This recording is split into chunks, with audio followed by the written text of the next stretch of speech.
اپنی زندگی میں پاکستان میں خواتین کے ساتھ ایسا سلوک نہیں دیکھا۔ میں جب یہاں سے برطانیہ گیا تو ایک بڑی ہم وہ کہتے تھے ہم نے عورتوں کو بڑی بری طرح رکھتے ہیں۔ میں سمجھتا تھا کہ جو ہم عورتوں کی اس ملک میں عزت کرتے ہیں دنیا میں نہیں کی جاتی، اور میں نے دیکھا ہے اس طرح کی عزت نہیں کی جاتی عورتوں کی، اور کیونکہ یہ ہماری صرف روایت ہی نہیں ہے، یہ ہمارا دین کا حصہ ہے۔ اب میں بتاؤں کہ 25 مئی کو کیا ہوا۔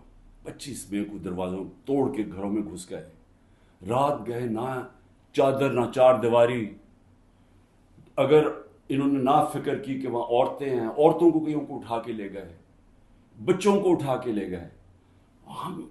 ہمیں آہستہ آہستہ جب خبریں ملی، میں مانوں ہی نہ کہ یہ ہوا ہے۔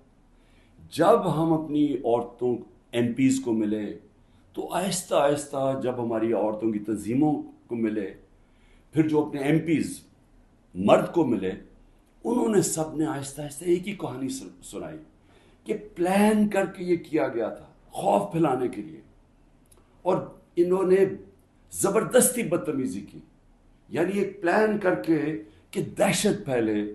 یہ اس طرح انہوں نے لوگوں کے گھر توڑے اور گھروں میں گھسے ہیں۔ تب بھی انہوں نے گاڑیاں توڑی۔